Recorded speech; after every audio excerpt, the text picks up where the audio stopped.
pode vestir a revolução. Confira nossa coleção exclusiva de camisetas, uma parceria entre Revolução Colunista e a Corova. O link para a loja está na descrição deste vídeo. Você sabe que eu casei com a Paula em 2006, 15 anos atrás.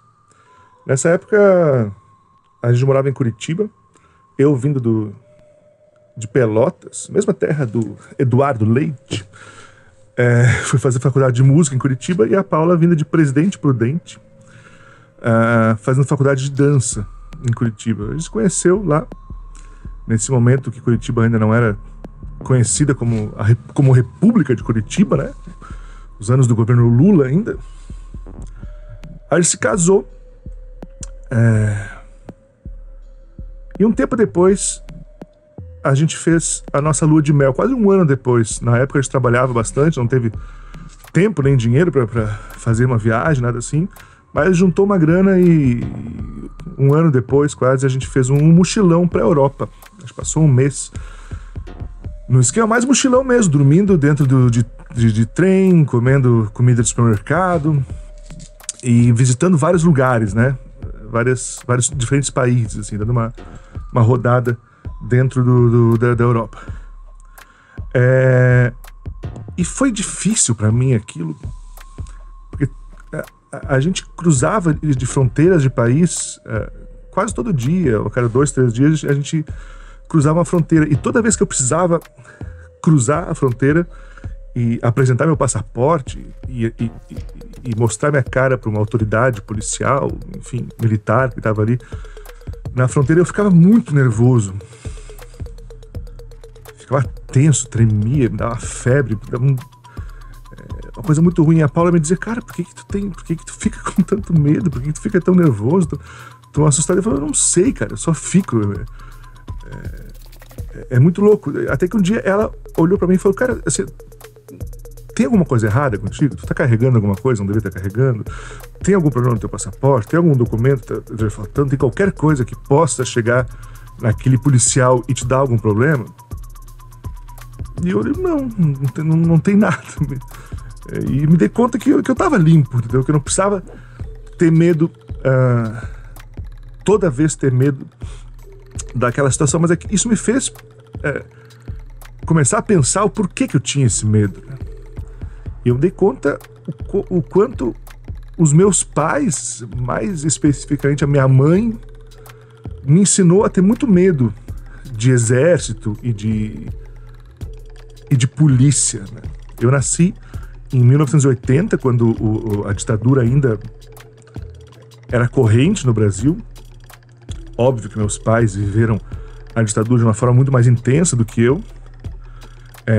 Tanto meu pai quanto a minha mãe, eles foram presos na época da ditadura por prisões políticas, de certa forma, mesmo eles não tendo um envolvimento tão direto com ações anti-governo, anti-ditadura. O meu pai, ele era um comunicador, um cara que tinha programa de rádio e tal, e um cara muito ativo na igreja. E ele foi levado pela polícia 2 vezes. Uma quando ele tava jogando futebol com os amigos numa rua, no bairro, e depois estavam caminhando para casa, conversando, animados, depois do jogo, e a polícia parou eles e levou para a delegacia porque estavam fazendo bagunça no meio da rua. Mas outra vez foi pior, quando meu pai estava organizando um festival de música evangélica, de música cristã, nós da igreja, onde as pessoas iam lá cantar as músicas da igreja. E a polícia mandou parar o evento e levou meu pai porque eles não tinham a liberação de censura de todas as músicas que estavam sendo cantadas lá. Então, por descumprir essa lei, ele foi levado para a delegacia para prestar depoimento e tal. E a minha mãe era uma artista plástica. Ela fazia lá em Pelotas faculdade de artes plásticas, aliás, a Faculdade de Belas Artes de Pelotas, uma das mais antigas do Brasil. Tradicional, respeitadíssima, muito legal. Tem um prédio muito bonito, né? Pelotas, se você não conhece Pelotas, é uma cidade muito bonita de conhecer. E ela um dia estava na frente da faculdade conversando com os amigos, com os colegas de aula, e estavam lá dando risada, falando alto. E um policial que estava na esquina, de olho neles, resolveu dizer que eles estavam tirando sarro, zoando do policial. E por isso levou eles também para a delegacia. Então meus pais tinham medo da polícia, tinham medo do exército. Eu morava num bairro, uma das últimas casas da avenida desse bairro, uma avenida que cruzava o bairro e ia até o final dele. E estudava do outro lado dessa avenida. Então todo dia eu precisava cruzar essa avenida de ponta a ponta. E no meio dessa avenida é onde ficava o quartel militar da cidade. E minha mãe desde muito cedo me ensinou que a gente podia estar no carro, ouvindo música, batendo papo, contando piada e tal, mas quando passasse na frente do quartel eu tinha que baixar o volume e passar em silêncio. A mesma coisa com policiais. Se a gente cruzasse para o policial na rua, a gente precisava aprender a baixar a cabeça, mostrar que a gente estava submisso a eles para evitar ter problema. A gente podia chamar os militares de milicos de forma pejorativa, mas nunca de forma alguma que eles ouvissem isso, porque se eles ouvissem, isso certamente seria um problema para nós. E de certa forma eu cresci aprendendo a ter medo de militares, ter medo do exército, ter medo da polícia, porque era uma estratégia dos militares durante a ditadura que as pessoas tivessem medo, porque se você tem medo, por exemplo, meus pais, provavelmente essa experiência de medo deles impediu que eles fossem adiante, fizessem qualquer outra coisa, porque afinal se estabelecia um limite, onde se você for a partir daqui, você pode se dar mal, não só você, como seus filhos e tal. Então muita gente aprendeu a silenciar, a ficar quieto, por ter medo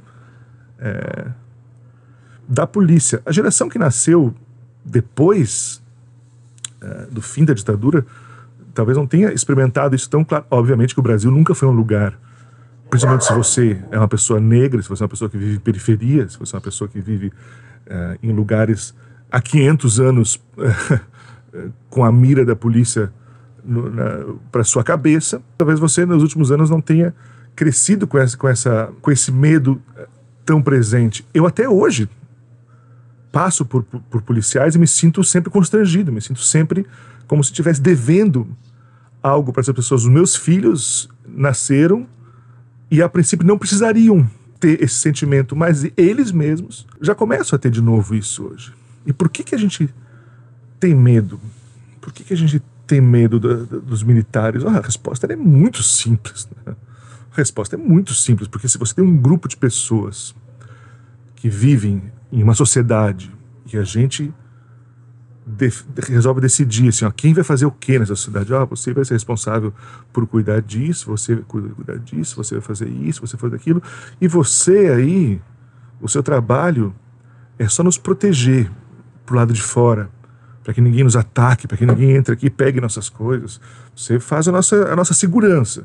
Então você nem vai precisar fazer mais coisas, você não precisa trabalhar, a gente vai pagar para você, até para suas filhas, né, ficarem tranquilas e tal, você vai receber uma grana, nós vamos te dar as armas, nós vamos te dar tudo para que você cuide da gente, para que você proteja aqui, para que a gente fique tranquilo, que a gente possa trabalhar, a gente possa tocar aqui o nosso grupo, sem ficar o tempo inteiro com medo de que alguém de fora está vindo nos pegar. Mas se essa pessoa, ou esse grupo que recebeu essa determinada função, resolve começar a olhar para os outros e falar, beleza, a gente fez esse acordo, porém, eu tenho as armas, eu tenho todo o equipamento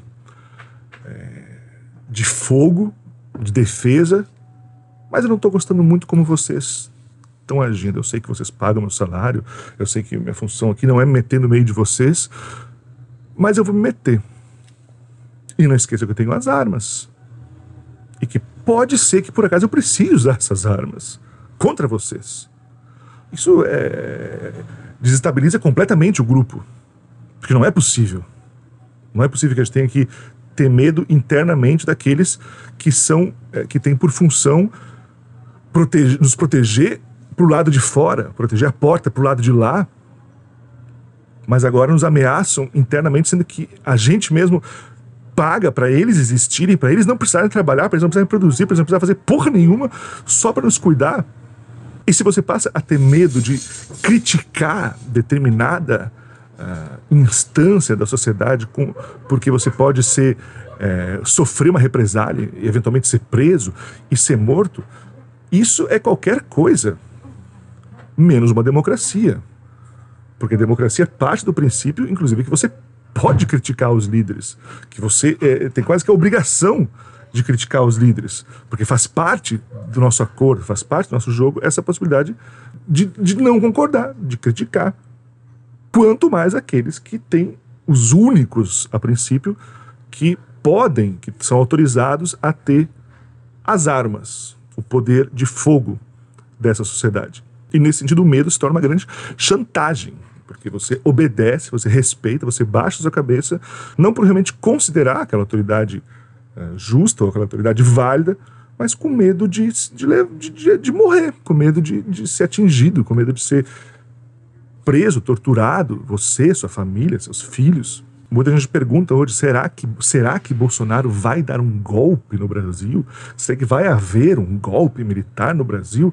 No momento que você não pode criticar mais, por exemplo, os militares, não pode reclamar, como esse rapaz que foi preso por reclamar que teria que cozinhar para Bolsonaro, ou essa moça que foi presa porque ela estava protestando contra Bolsonaro, isso já se torna qualquer coisa menos o que costuma-se entender do que é uma democracia, mas sim um regime do medo, que basicamente é como funcionam os regimes ditatoriais. Óbvio que quanto mais disfarçado isso for, quanto mais aparentemente dentro de um jogo que a gente combinou que chamaríamos de democrático, mais fácil a coisa se torna de se executar, porque afinal não tem nada realmente acontecendo, isso é só coisa da sua cabeça, isso é só coisa que você está imaginando. Porém, o ideal, a coisa certa que deveríamos fazer é não deixar que esse medo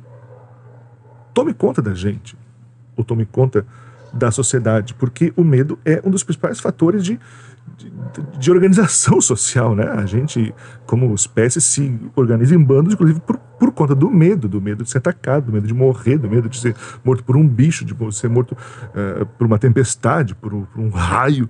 Então, o medo nos faz a gente se juntar para conseguir superar essas limitações naturais. Agora, se o medo da autoridade passa a fazer parte do nosso convívio social, a liberdade passa a ser só uma história para você contar, para enganar quem você quiser, mas é só uma história, é só um papo furado. O lugar de militar, lugar do cara que tem as armas na mão, é em qualquer lugar que ele esteja em silêncio, que ele esteja quieto, que ele não se meta.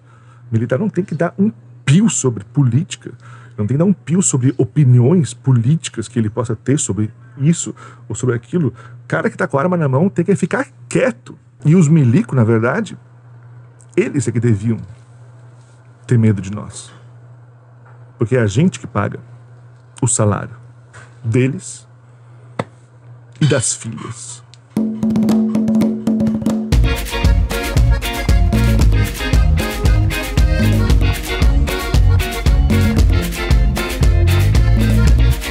Um efusivo agradecimento aos apoiadores deste canal, que ajudam a manter esse projeto acontecendo. Apoie você também o Revolução Colunista, fazendo parte da nossa campanha de financiamento coletivo. O link para o nosso Apoia-se está na descrição desse vídeo. Não esqueça também de deixar o seu like, inscrever-se no canal, ativar as notificações, deixar seu comentário e, é claro, compartilhar esse vídeo com seus amigos para que mais pessoas possam assistir. Muito obrigado pela sua audiência e nos vemos no próximo vídeo.